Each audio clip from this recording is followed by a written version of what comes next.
Hey everyone, welcome to our Wednesday session. And today's session is a very, very special one. We have one of our dearest and bestest friends, Nicholas Pearson. And I say that because Nicholas has been such an incredible friend of SARA. Oops, got to mute people.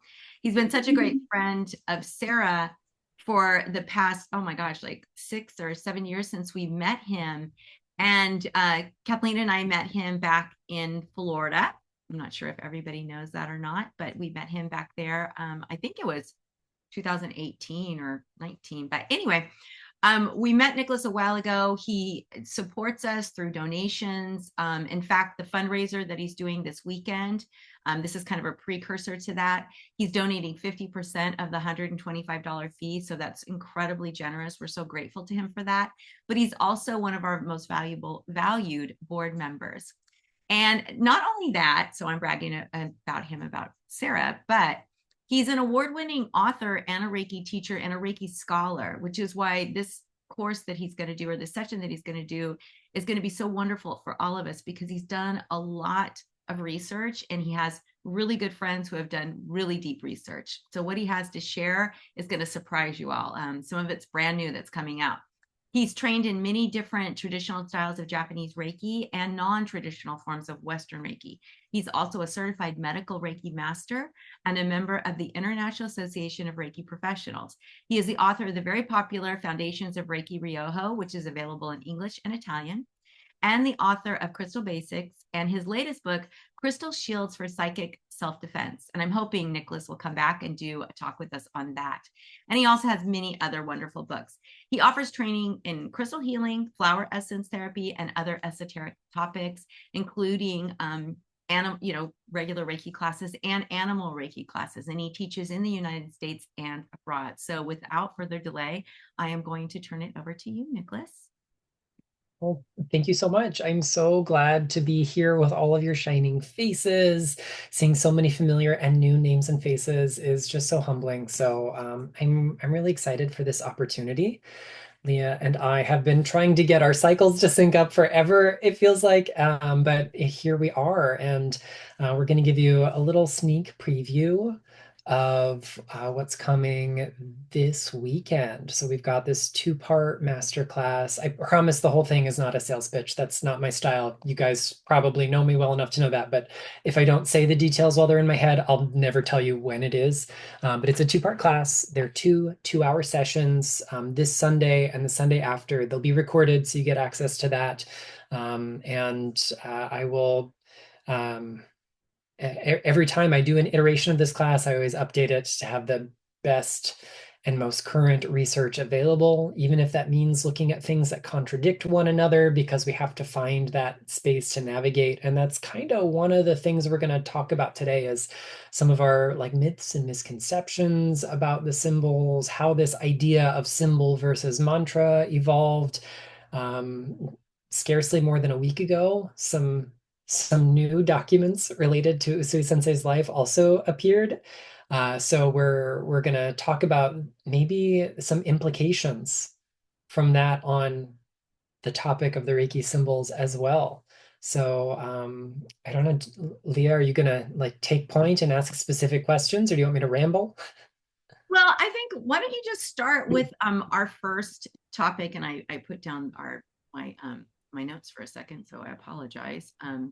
But just the first entry about the mantrification of am I even saying that right? No, you got it. Yeah. So the idea of symbol and mantra as this specific formula that we engage with, even evolving into just the use of mantra alone, is not necessarily a practice that we find continuously used throughout Reiki history. And if we do a little bit of investigative work, the kind of mantrification of the names of the symbols is something that is a fairly recent practice in the grand scheme of things. You know, Reiki history proper is about 100 years old. We've got a couple extra years on there now, but in a century, we've seen a good amount of evolution, even if the core concepts are very similar. So we find schools of thought that tell us all we do is write a symbol. We find schools of thought that say we write a symbol and speak its mantra or think it silently. We have other schools of thought that say they're actually two separate practices. There's a symbol and there's a mantra, and the mantra is not the name of the symbol, it's its own tool. And we can kind of sketch out the likely way that these different practices evolved.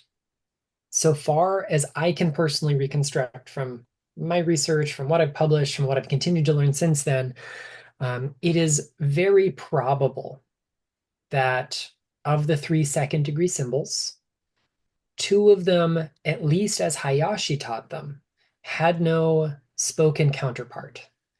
The symbol is the symbol. And this is the difference between a concept that he might have described as shirushi, a word that literally means sign or seal or mark. And then another concept that he called jumon.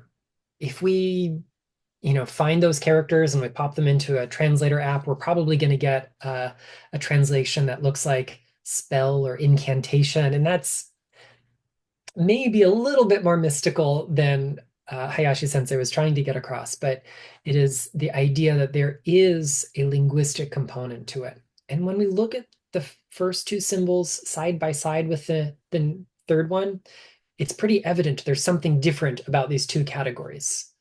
If we are shown the kanji out of which the third one is derived, you can go, oh, yeah, this is made out of words. And the other two, not so much, maybe distantly related to language, but it's a much more circuitous route to get there.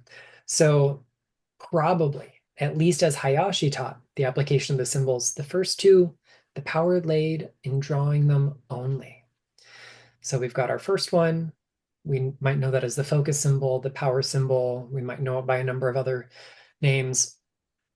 Its primary therapeutic mechanism, as at least is delivered most of the time through Hawayo Takata, his disciple who helped globalize the practice of Reiki, is in focusing or powering up or getting that laser-like target in our practice. Hayashi seems to have taught a couple variations on this. More on that on Sunday. But the idea was that it had basically a hands-on practice that it was connected to. And you didn't have to say something special to make it work. For example, if I pick up this pen, before I use it, I don't have to name the tool. I don't have to go pen, pen, pen for me to write. I just use the tool. And that's kind of how the first couple symbols were imagined. Just writing the symbol is enough to unlock its magic. The third one, however, is different because it is a sentence. And we're going to take a look at that in a moment, how we know it's a sentence and what kind of language it's derived from. But because it is very demonstrably made out of words, the idea is with Jumon, with this kind of formula of written characters, that the power lies in the power of language, which is both written and spoken. And so probably as Hayashi taught it, his students who were fluent in Japanese would write and speak at the same time because they could more or less see where the characters started and ended and therefore say it out loud as they did it. Just like I could spell my name Nich and I can do that. Now, if I made a really complicated glyph out of all of the letters in my name jumbled up and then handed it to someone who'd never seen English letters before, and I asked them to spell each letter, to say each letter as they wrote it down, it might be challenging when they're trying to memorize stroke order 1, 2, 3, 4, and so on and so forth. So this practice seems to have changed to accommodate learners of other languages. And so the formula became write first, speak later, because otherwise it's asking you to do a lot. I wouldn't expect you to write a sentence in ancient Egyptian hieroglyphs and speak it out loud at the same time if you'd never learned anything about Egyptian hieroglyphs. And yet that's exactly what we do in Reiki. We turn to a brand new Reiki II student whose primary language could be English or Tibetan or anything else and say, okay, here's a sentence in classical Chinese written with pre-modern Japanese orthography.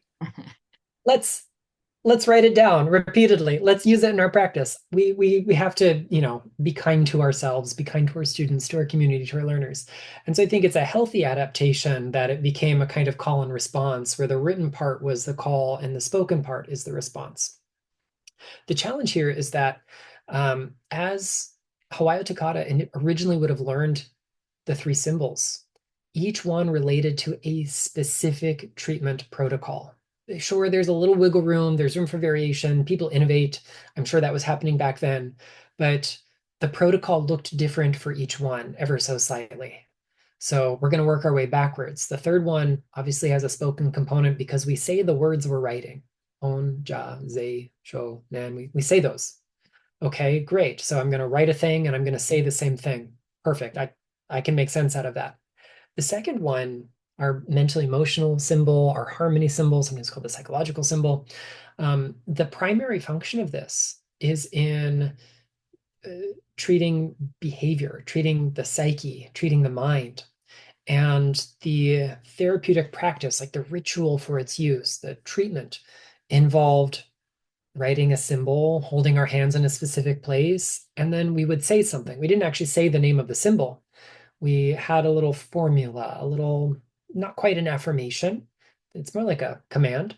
And originally, of course, Takata would have learned this script in Japanese. And it's like a whole paragraph in Japanese that you're going to say. But what happens when you have to teach non-native speakers of Japanese the same protocol? We have to find a meaningful way to connect the dots. And I think she did something very, very clever. So in this script, what you're doing is you are essentially speaking to the soul of the person in front of you, the core of their identity, not just their material self, but their multidimensional self. And the words we use are like very, very lofty, very formal, very honorific language in Japanese. And we identify the problem that they've come to us to be worked on. So if it's the psychological treatment, if it's for behavioral stuff, and I want to stop biting my fingernails, it translates to something kind of like human being, crown of creation, stop biting your fingernails and return to your natural normal state, which is fine until you have to do that in Japanese repeatedly at the beginning of the treatment. Because then as the practitioner, if you're not a native speaker, you're going, oh, crap, I don't just have to remember all these squiggles in order. I have to say a paragraph. But because you're identifying a specific bad habit being treated, Takata borrowed the name of the treatment and substituted that for what we say. So this technique is traditionally called seiheki chirio, or bad habit treatment. And so the symbol formally was referred to as the seiheki chirio symbol, or seiheki chirio no shirushi, which is a mouthful. So instead of giving it the formal title, what if we just pick that part that means bad habit? And then instead of saying, human being, crown of creation, stop this particular bad habit, return to your natural normal state, in Japanese, we're just saying bad habit, bad habit, bad habit. So now we've created a mantra out of that achieves the same outcome. We're identifying the purpose in using the symbol. But now we have one more series of squiggles that we draw that has no spoken component. So what do? We just use its name as a mantra. And likely we arrived at this practice of written and spoken components on all three symbols as a product of Takata's very clever and very calculated means of systematically organizing the practice of Reiki, of standardizing the practice of Reiki, of professionalizing the practice. So it wasn't primarily folk religion, as folk healing with some covert religious undertones, which could have been really dangerous to do overtly during World War II and in the post-war period. She managed to professionalize and standardize it in a way that, one, made it easier for learners, and two, meant the practice was the same each time. So we have this formula. Interestingly enough, though, as that lineage split over the years, there were some schools that would teach the written form in one degree and the spoken component at a later degree. So instead of like our 3 standard degrees, we might know them as level 1, 2, and 3, Shoden, Okuden, Shinpiden, so on and so forth. there are some early branches that came off of Takata's kind of more traditional lineage that taught Reiki in 7 degrees. And so you learn smaller bits of information each time. So in the 2nd degree, you would learn how to draw the thing. And the 3rd degree, you'd learn what to say with the thing, which means they started the convention of numbering the symbols rather than naming them. There is symbol number 1. They actually refer to them as cosmic key number 1 and cosmic key number 2 and cosmic key number 3. And the idea is you learn one part now and one part later, and then after that, you learn to put them together. Well, it turns out that in the 1970s, when Western Reiki was being introduced to Japan, it was through this lineage called the radiance technique that some of the first widespread teachers began practicing Reiki. In particular, one of Dr. Barbara Weber Ray's students by the name of Mitsui Mieko. Mitsui Sensei lived in New York City part of the time. She was a reporter, but she also taught Reiki, went to Japan. Being Japanese, she could just translate the curriculum in Japanese. And so she would have been teaching the first 2 degrees according to the radiance techniques lineages. Curiously enough, is anyone familiar with Hiroshi Doi, the author of a book called Iyashi no Gendai Reiki Ho, or a modern Reiki method of healing? He has his own kind of syncretic practice that blends Eastern and Western schools. The first lineage of Reiki that he learned was the radiance technique, and his teacher was Mitsui Mieko. So Mitsui Sensei was his first Reiki teacher, and he follows the convention in his books of numbering the symbols, adding a 4th. More on that in next week's class, though. So Toi Sensei, being so generous with his time and energy and expertise, in the late 90s and early 2000s, co-organized a series of talks, the Usui Reiki Ryoho International workshops, where he and other teachers from different lineages got together, and he would share mostly how he taught and practiced in the system that he created called Gendai Reiki Ho. But being a member of this original Usui Reiki Association, the Usui Reiki Ryoho Gakkai in Japan, a lot of Gendai Reiki Ho's practice is informed or qualified by that. And so reading between the lines here, I think what may have happened is because his Western Reiki training numbers the symbols and his Gendai Reiki training similarly numbers the symbols, people assumed that the symbol and the mantra were separate tools in traditional Reiki in Japan. That's an assumption on outsiders' parts, and it has become kind of a widely accepted theory in many parts of the Reiki world today, although it is kind of a retroactive projection of this circular event that took place. So we took Western Reiki, split something apart, and then took it back to Japan and brought it out of Japan to the rest of the world. And now that's how we view Japanese Reiki. So that's functionally how we get the mantrification of the symbols. At the end of the day, does knowing all of that make you a better practitioner? No, it doesn't. It makes you a nerd. So I can claim that title now. But here's what it can do for us. If we understand how these practices change over time, if we can look with the lens of critical thinking at historic claims that are coming out of any number of sources, we can understand where they may have come from, what has informed them. I will often tell my own personal students that nobody has the original teachings of Usui Mikao intact. The Usui Reiki Association in Japan is transparent that their curriculum has been altered in 100 plus years. Because, let's face it, anything that stays the same for 100 years with no adaptation is in danger of extinction. The kind of evolutionary imperative we're all given is change or die, like grow or stop growing. So naturally, that too has changed. So nobody has the original practices. There might be some that are closer than others. I imagine what the Gakkai, what the association teaches is the closest any of us will get to. But does it really matter? It's nice that exists, but I'm not in Japan. I'm not fluent in Japanese. I'm not eligible for entry. I'm glad that it exists, but I'm also glad that I can practice Reiki the way that I've learned it, the ways that I've learned it, the way that I teach it.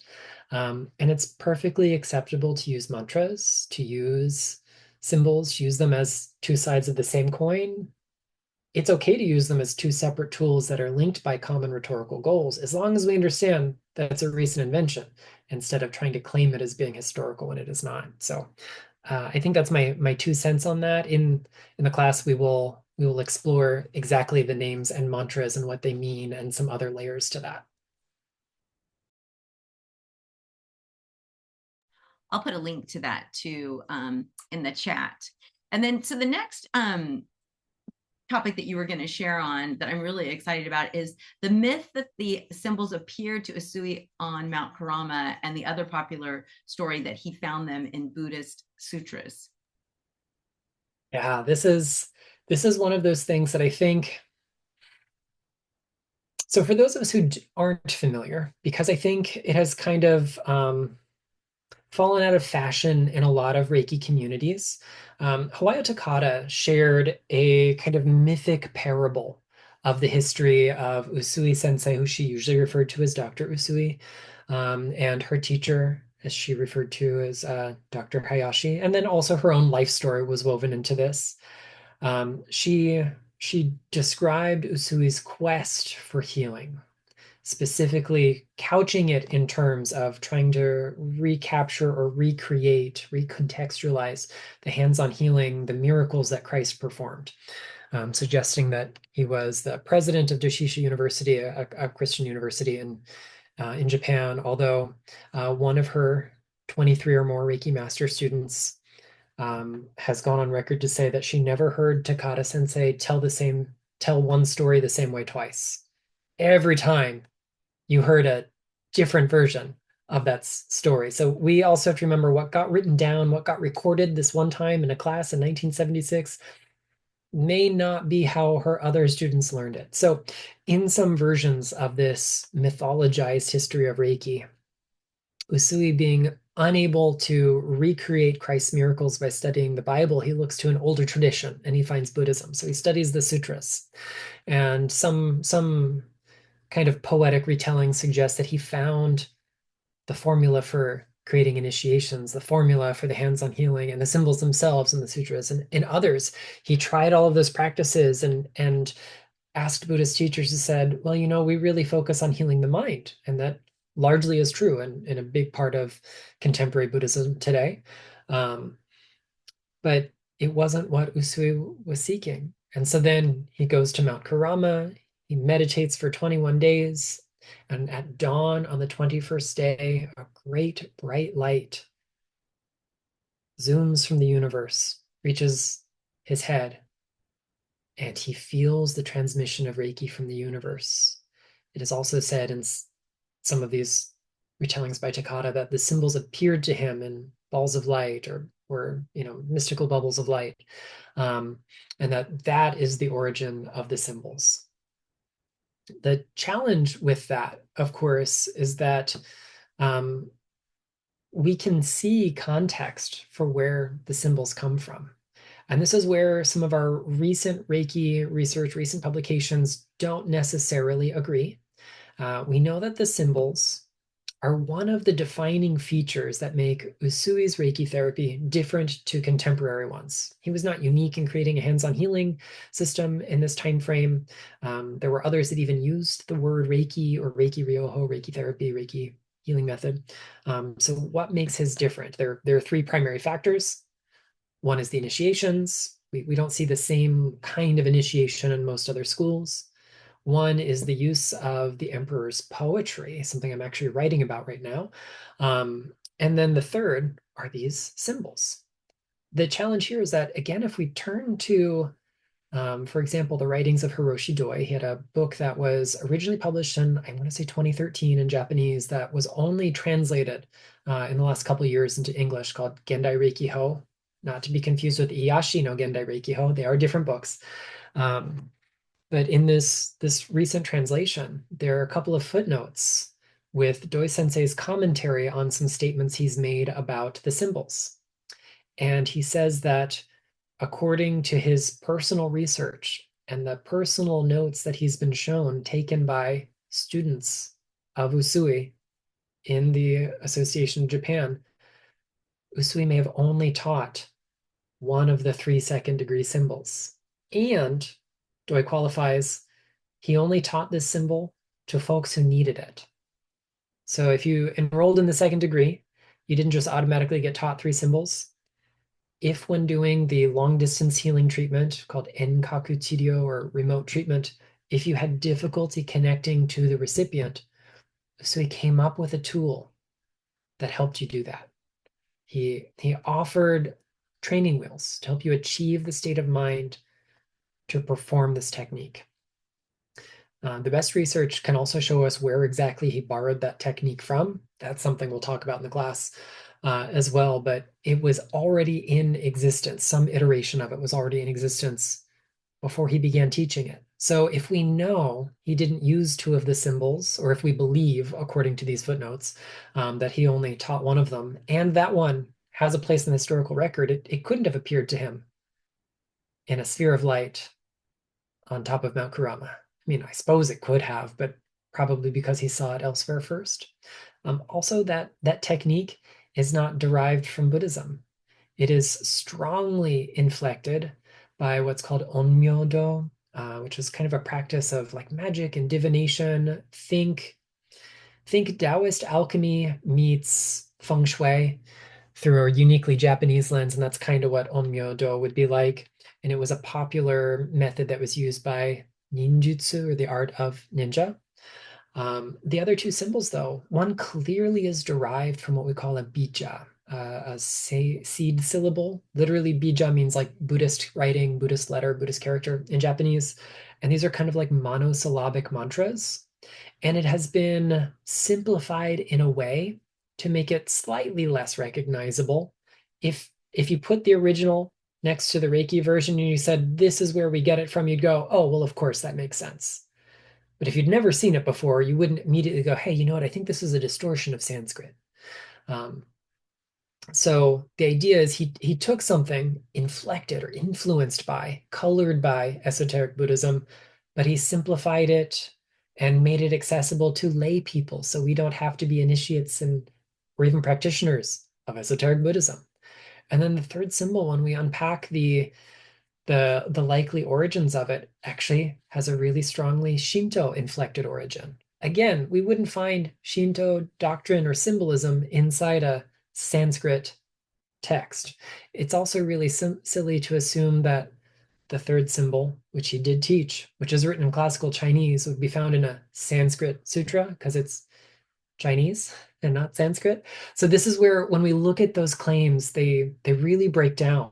And it doesn't take a whole lot of context to see the holes in them, but when you're given this really beautiful and moving and charismatic story about the history of Reiki, and you have no further evidence until people start rocking the boat in the 90s and the early 2000s, it becomes challenging to figure out which is which. So even if Usui didn't necessarily see the symbols in meditation on Mount Kurama, even if he didn't necessarily teach all three, and he may have, because there are other recent publications that suggest he did. And this is the challenge, right? At what point did those students who took the notes study with him? He taught for about 4 years and taught more than 2,000 people. Do we really think all 2,000 people had the same Reiki 1 experience? I certainly haven't taught 2,000 people Reiki 1 yet. And I know they, for one, have not all gotten the same curriculum because my own practice has evolved, my own training, my own style, my own teaching has evolved. What I hope people take away from it has changed. So I think we should have grace that Usui's curriculum changed for that many students in so little time. It makes a lot of sense. So maybe he taught some people and not others. That doesn't mean that it was a big, giant, secret, esoteric practice that only special folks were allowed. I think it's really just innovation in real time. That's me editorializing. That's what I believe. But I also think it's what makes the most sense given the data that we've got. Curiously enough, there is a really interesting connection between this image of Usui on the mountaintop and the founder of one of the sects of esoteric Buddhism, the Shingon school, he's referred to by his posthumous name as Kobodaishi. And it was said that he sat in meditation, I believe on Mount Hiei, I might be wrong on that one, and while performing a particular esoteric Buddhist practice, it is said that there was a transmission of light from the universe wherein the morning star Venus plummeted from the heavens and fell into his mouth, filled him with the Dharma, with the teachings. And so, this motif of heavenly light touching the meditator on the mountain is actually an older motif that may have inspired part of Hawayo Takata's story.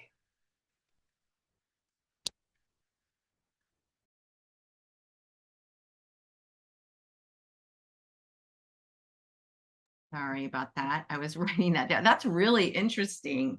And it's funny how it's almost like a game of telephone too, right?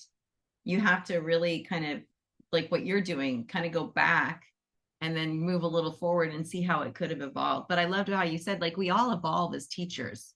We're always changing. So it makes sense that his teachings would evolve with other teachers. I mean, even in the let animals lead way, right? Everybody has their own take on how they teach it. So it's easy to see how that kind of all came about. So the last, and I know we're kind of running on time. The last one is there's some just in information that Usui studied classical Chinese in school. So can you share what has come out and how that affects what we're learning? Yeah. Oh my gosh. So, recently, time means nothing to me. Days of the week don't mean a whole lot to me, but recently I was teaching an unrelated course for the College of Psychic Studies, and on my lunch break, 15 minutes in the middle of the 4 hour thing, I'm scrolling through Facebook, as we're all likely to do, and Dr. Justin Stein's Facebook page pops up with a new post, and some documents from 1904 were discovered in Taiwan that relate to the life and times of Usui Mikao. And naturally, one's first thought might be, well, why the heck Taiwan? And the answer is imperialism, but I digress. So among these are a cover letter written by a figure who has apocryphally been connected to Usui, but we've never had any hard evidence for it. He was a Japanese politician and public servant by the name of Goto Shinpei. He was like the equivalency of like a count, viscount. So, he was an aristocrat in this kind of rapidly changing period in Japanese history. 1904 would be 8 years before the end of the Meiji Emperor's rule. So we're still in the throes of the Meiji Restoration, the expansion of trade, the expansion of the empire. So Japan is actually like settling into places outside of Japan, and that includes Taiwan. And Goto Shinpei at the time was kind of a head of the work being done in Taiwan. And his letter of recommendation was to like the boots on the ground kind of leaders, recommending a gentleman by the name of Usui Mikao to work on this project in Taiwan, which was like part of the Cultural Affairs Ministry, to study the culture, the language, the history of the people of Taiwan, probably, I'm guessing, as a means of doing some outreach there. And included in these documents, written in his own very handwriting, is Usui Mikao's CV, his curriculum vitae, his resume. And there's a lot of really juicy details in it. Obviously, we can finally, and in a substantial way, connect Usui to this political figure, which we'd been unable to do. Even the archives, Goto Shinpei has an archive in Japan. No record of Usui's name has ever been found there. And so we thought maybe this was kind of a made up claim inside Japan. But it turns out he did work for the man, so much so that the man wrote him a personal letter of recommendation. So some of the things worth noting are that he studied a lot. He learned a lot of different things, including classical Chinese. He did go to school in the US, although we haven't tracked down where that school was because probably it doesn't exist anymore. So we got to find something under a name that's no longer around. He worked for US Customs in the San Francisco area, probably, I'm guessing, because he was a polyglot, having already gotten his degree in Chinese, um, and one now in English, and obviously being a native speaker of Japanese. So he did a whole lot of different things.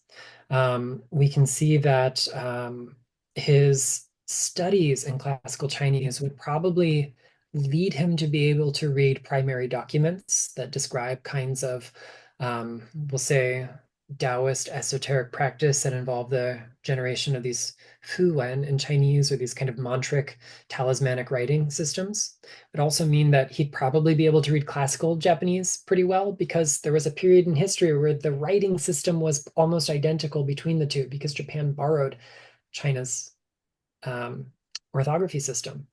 And that would make sense that we have one of the so-called symbols, essentially just a sentence that only makes sense when read in classical Chinese. We can pronounce it in modern Japanese, but if we try to look up the textbook definitions of those 5 characters, they don't spell a sentence. You could probably construct one of 30 different options. You've got 6 options here and another 4 there, and 23 different ways this could be read, but it's a very simple, you know, subject, verb, object construction. Blank is blank. And that, maybe shed some light onto why he might have chosen that kind of tool as opposed to a more esoteric, a more abstract symbol like he did the first two. So that's our new in research. I'm still processing it. We have to give credit where credit is due, and this primarily was done. The initial translation was done by a scholar in Taiwan. His name is Min Wang. Justin Stein updated it. Min Wang also had several colleagues whose name I don't remember off the top of my head. But Justin collated it, did a little editorial work, and then continued to do some research to follow up on some of those claims. And hopefully he'll have more for us in the near future.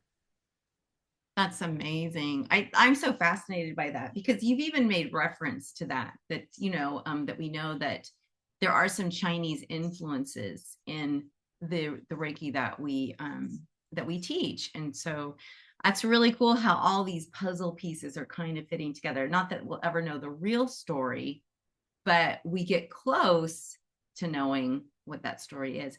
So, Nicholas, I don't know if you have anything more you want to say before we open it up to Q&A.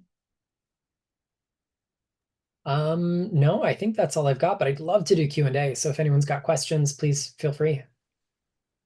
I'm going to rename you here because you're my name. I didn't even notice that until right now. So, I encourage all of you, you can unmute. And usually if you unmute, you'll come to the front of the line here and I can see you, but just unmute and ask a question.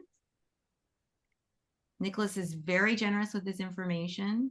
I'd love to follow up on this question from Simone in the chat. Oh yeah. Just because I'm having, as I was telling this part of Takata's story and contextualizing it, comparing it, doing that kind of morphological comparison to another myth between Usui on the mountaintop, transmission of light from the universe, and Kobodaishi on his own mountaintop, the light of Venus falling into his mouth. Usui's the locus of Usui's enlightenment, the physical place he was at, Mount Kurama, has some pretty startlingly unique cosmology among all the sects of Japanese practice. The Kurama Kokyo sect, the unique tradition that is practiced there and only there, which officially took over worship on the mountain decades after Usui would have been there, but is built on traditional myths from the region. One of the deities who is enshrined or worshipped there and nowhere else in Japan is a figure by the name of Mao-son. Mao-son is thought, among other things, to be the personification of the earth principle. So if we hearken back to this probably originally Taoist kind of trinity of heaven, earth, and humanity, then the earth principle is what Mao-son symbolizes.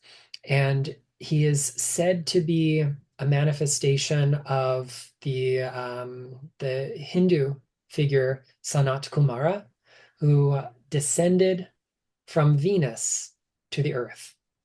So even on Mount Kurama, we have this connection to Venus. Do we know if Usui knew any of this? We sure don't. But I do find it really interesting that a Venusian presence descends to Mount Kurama. Usui meditates on Mount Kurama.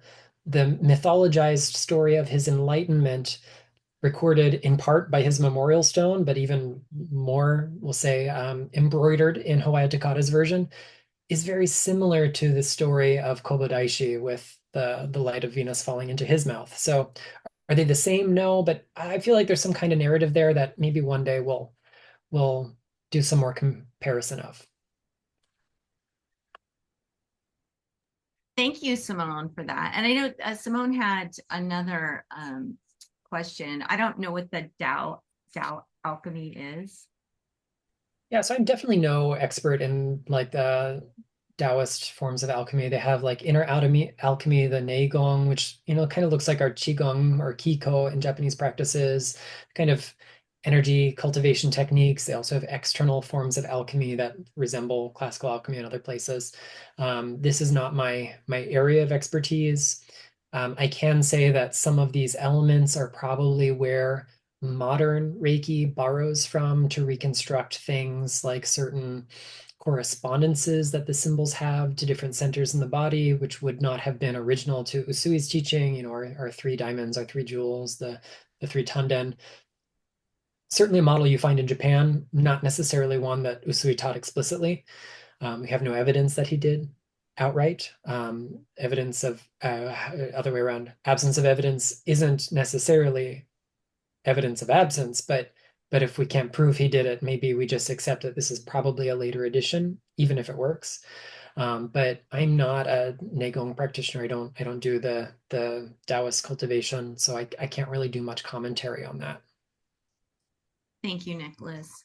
Anybody else have a question?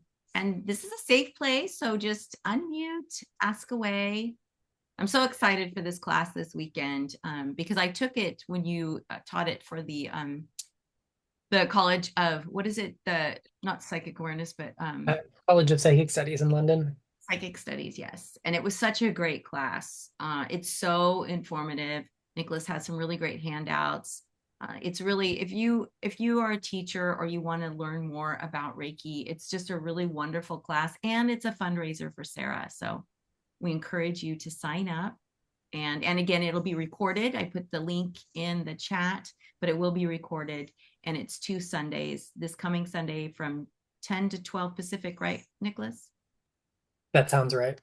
And then on the 4th, on May 4th, again from 10 to 12 Pacific. It So looks like go I ahead. didn't I have a question?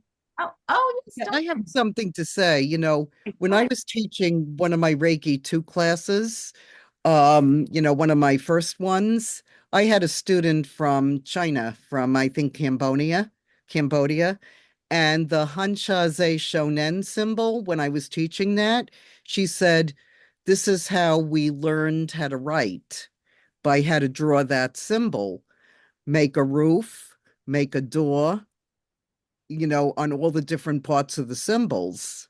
So I thought that was kind of cool. Yeah. Yeah, I mean they learn to write the same way we do by taking the smaller building blocks and spelling them out. Something like Honjaze Shonen is written in a way that is less linguistically legible, but you could apply the same principles of Right, right. writing And I thought constantly. and I thought that was really cool because I had a hard time learning that symbol. It took me a few years to say it right, to draw it right. I think it's the same for everyone, Eileen. I think we all have Yeah, a struggle there. But we're not native Japanese speakers, or we don't write calligraphy, which is why it's so great that Usui broke everything down so simplistically. right. Right. So thank you for that, Eileen. Thank you very much. It was very interesting. And Dawn just wanted to know, will Nicholas be offering this class again? Unfortunately, no, I don't. Well, I shouldn't say. Are you going to be offering this again, Nicholas? It's not on my curriculum for the end of this year. So probably next year. I mean, really what I'd love to do is offer it every time new data comes out and I can actually update the curriculum instead of recycle it. I've only taught it a couple times before because it's essentially a truncated version of my of the symbol material in my Reiki 2 class, plus stuff that doesn't fit into my Reiki 2 class, so I have to give it a home someplace. So, I mean, at some point, absolutely, I'll cycle back through. Gratefully, we do have replays available though, so if you can't be there live and you want to, you can still sign up. But if you want to wait for next iteration, it'll come around eventually. I love that. Thank you, Nicholas. So would anyone else like to comment? We have a few more minutes before we have to end. And I'm so grateful to you, Nicholas, for this class, because as I said before, the last one was so informative, so much wonderful information. And you do go deeper into some of the subjects that you touched on today, but also other information about the symbols and mantras that people will find very helpful. And again, if you're a teacher, this is a really wonderful class to take. And then Simone says, can we purchase later? Yeah, I think we will probably rerun this as a purchase, maybe on Nicholas's site or the SARA site, where you can buy the recordings, and it would probably be a little bit less. And you know, Simone, we sometimes will do payment plans too, on a case-by-case basis. We're not really set up for payment plans, but we do that. Oh, here we go. So with respect to drawing the symbols, how important is drawing them in proper sequence? Does it affect their effectiveness in practice? That's a great question, Liana. Thank you. Yeah, so anyone who's taken level 2 or level 3 with me is probably going to anticipate how I like to frame this. Instead of thinking of the Reiki symbols as abstract symbols, if we think of them as coming from linguistic origins, even the first two, albeit very distantly, they come from writing systems. So instead of thinking of drawing a symbol correctly, think about spelling a word so someone can understand it. Certain levels of misspelling still transmit the core message. The symbols are inherently empty. They are tools to help us achieve a state of awareness, which theoretically already lies inside us. They reflect that to us in a way that we can access it a little bit better. The symbol doesn't do the work for us. It helps us find the place to get leverage in ourselves to come to that outcome. So if we can, spell it in a way that gets the message across. Think of it not as copying a symbol, a glyph, a sign perfectly, but communicating a message. If your best attempt communicates the message, then you're communicating the message. You can spell my name Nicholas, and I know you're talking to me. I'd prefer that you spelled it Nicholas, but I'm not going to penalize you for trying, especially if you've never seen it before. And that's really like what I like to think about it. Like there's no Reiki authority that's going to knock on your door and be like, I'm very sorry, you're gonna have to hand over your certificate. You've been spelling the third symbol incorrectly this whole time. But one other thing that I will and we'll compare side by side versions of this in the class as well. There is a reason things are spelled the way they are. And if we egregiously misspell them, we can lose the message. It's not just like, hey, this is hard to recognize. It's, oh, all of a sudden this conveys a different message. And I'm not really keen on the, oh, our school of writing the symbol is more correct or more historically accurate than your school of writing the symbol. I think it is a consensus kind of thing. Fun fact, there is at least one copy of the second degree symbols in Hayashi's own handwriting in existence in the world today. I don't know of any in Usui's own handwriting, but one of his students, Hayashi, did write them down. And that copy will eventually make its way into the special papers, the Hawaii Takata special papers collection at UC Santa Barbara. It's not there now. It belongs to the collection. It's just not housed with it. Takata's granddaughter, Phyllis, had this. It's actually written in a special publication that Hayashi did, his treatment guide, the Rihoshishin, that was published for the branch of his institute in Hawaii that Takata helped run. And so he made sure that she had a copy of the symbols. I'd love to see those. They probably don't look the way I draw them. And that doesn't mean I have to change mine because mine are wrong, but do mine communicate the same things those do? Are they legible when compared to that? I suspect they are. Having seen how other students of Hayashi have drawn them compared to Takata's, they came from a common origin.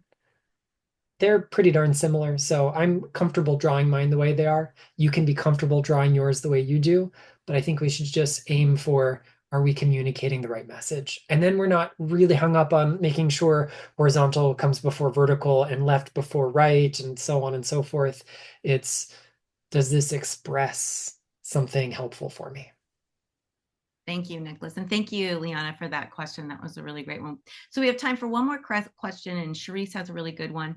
With so many interpretations of the symbols, mantras, history, where does this all coalesce to the spirituality and healing energy or Reiki attributed to Usui? I think it's a really big topic, and like we could split hairs here over so many things. Reiki was not solely a practice of hands-on healing. Reiki fundamentally is both spiritual practice for personal development as well as having a hands-on application. In a book I'm still reading, I think I'm on my second round of it back to back, is this new publication, Reiki: A Journey to Oneness with the Universe by Olaf Bohm. This is a treasure trove of primary documents from the 1920s and 30s in Japan. And he in describing the system of Reiki, uses the metaphor of gasho, the two hands coming together. So we have that hands-on application. We also have that personal development, spiritual application coming together. Neither is more important than the other. And you don't have gasho unless both hands come together. So it's never only been about just that hands-on, just that healing component. A good survey of the core principles, the primary techniques that we can attribute to Usui have a lot to do with personal development. And so I think the symbols, or the mantras as we might use them today, are extensions of that. They have their roots in particular therapeutic applications, as Hayashi taught them at least. Perhaps they also have earlier roots. At least one of the symbols may have an earlier root that was not predominantly for hands-on healing. More on that in the class. But still, they are just signposts on this journey to achieving balance. Right there in the title of the precepts, I think we have the most poetic and most direct description of what Reiki is from the founder himself.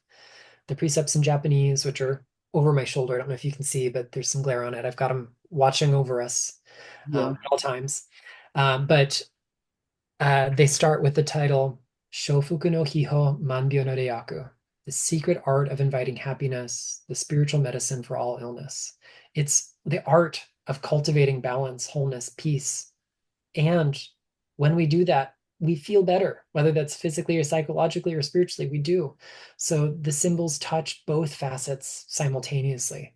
Theoretically, so do all the other core elements of the practice of Reiki. Mute. And one more quick question, because we're at time. Tracy wanted to know if you could say what the book was again, and I'm not sure which book she's talking about. I am writing it in the chat right now.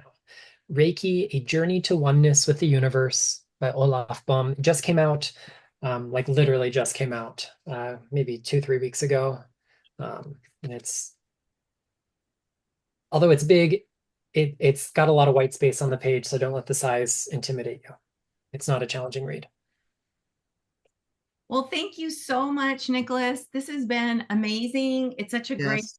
precursor to what's going to happen this weekend. If you haven't signed up yet, please think about doing so. I put the link here. And then you can also visit our website. It's also in the emails that I sent out earlier, and also I'll do a recap on Friday, and the link will be in there. Lots of thank yous, Nicholas.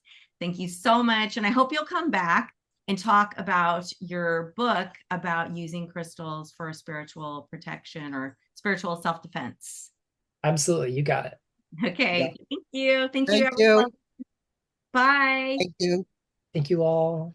Thank you. Thanks, Nicholas. It was great. My pleasure.